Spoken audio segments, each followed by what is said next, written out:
What's up, good people? Mark Holmes here, and as always, I want to thank you all for watching, commenting, subscribing, and being part of the Joe Boo Sports Report. Without you guys, as well as you ladies, you know that this literally does not work. Today is the 15th of February. That's right. And now that football season is no longer here, it's getting to be kind of boring, or people just really just want to take a nap and just kind of you know, yawn and just fall asleep when they listen to my videos and things. But we are a month and a day away from the beginning of the NFL league year. This is where it's crazy. Remember, this is a short month. There's only 28 days left this month, which is 13 days left. So all of a sudden, you start realizing there's not much time.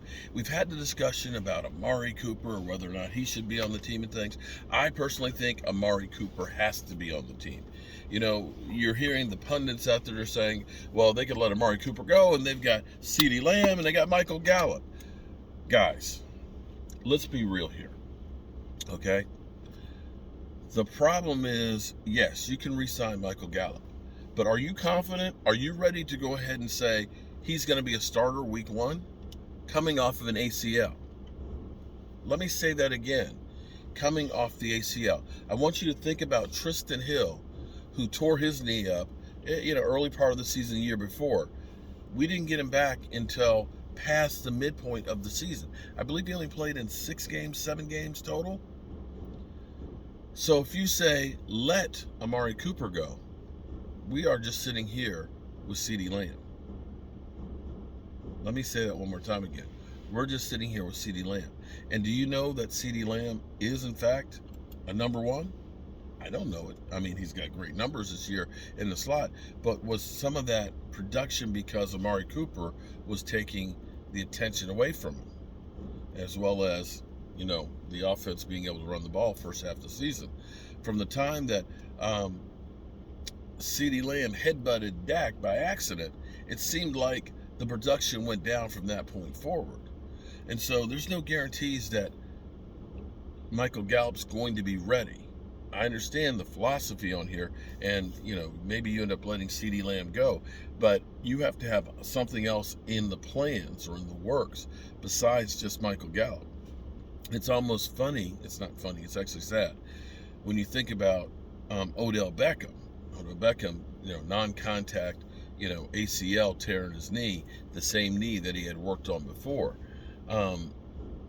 You have to sit here and say, is he going to be ready to start the season? And this is sad for Michael Gallup as well as for Odell Beckham. I have to give Odell Beckham Jr. props because, I've always said that he's not that guy.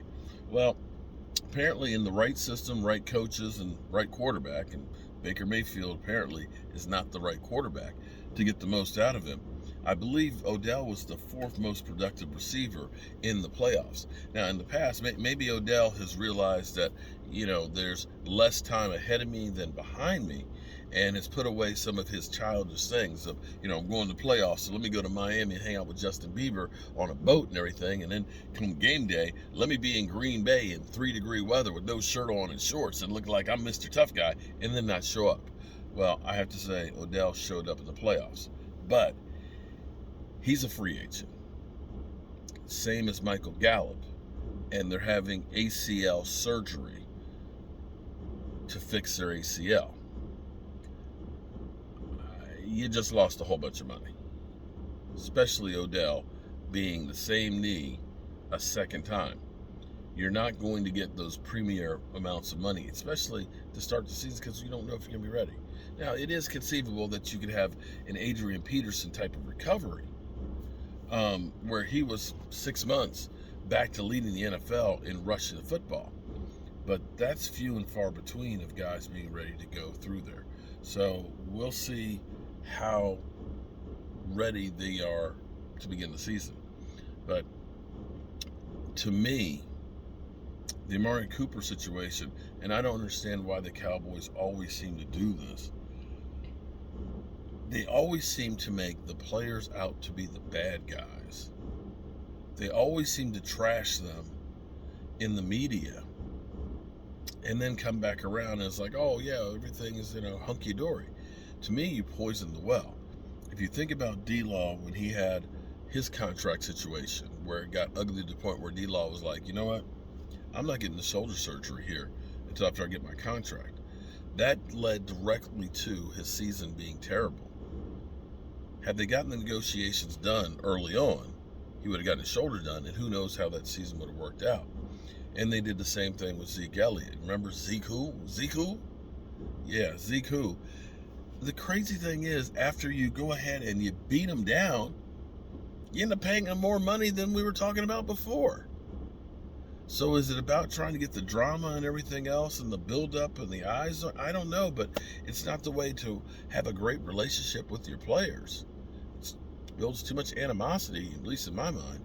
And so here with Jerry Jones, pointing at Amari Cooper and talking about how much money he's getting paid, and we expect to see it, and then to say later on, oh well, that wasn't directed at him, that was actually towards Kellen Moore.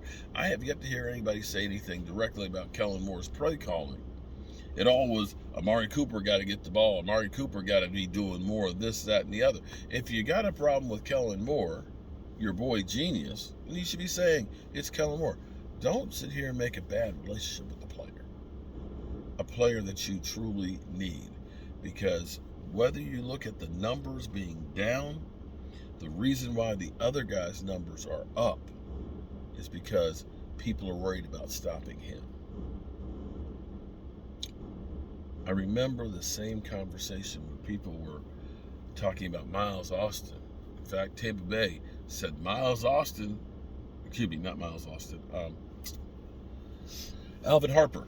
I think you've got so many daggone receivers in my head. Alvin Harper was a great receiver. He could be a number one. Well, here's the reality.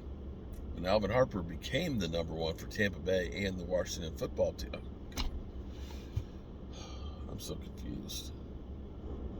The Washington Commanders away.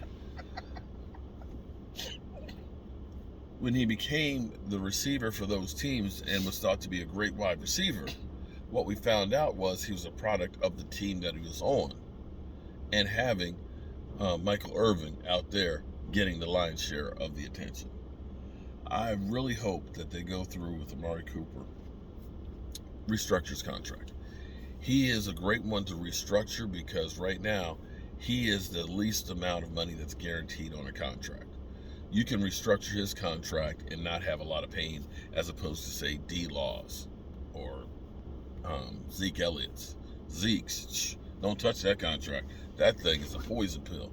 I don't know what Jerry was thinking when he signed that one, but hey, he trashed him first and then said, here, take all the money. And that's why we're in the situation we're in now. Hope y'all having a great day, and hopefully Simba's exam here comes out well. He's doing definitely a lot better than the last time we were here.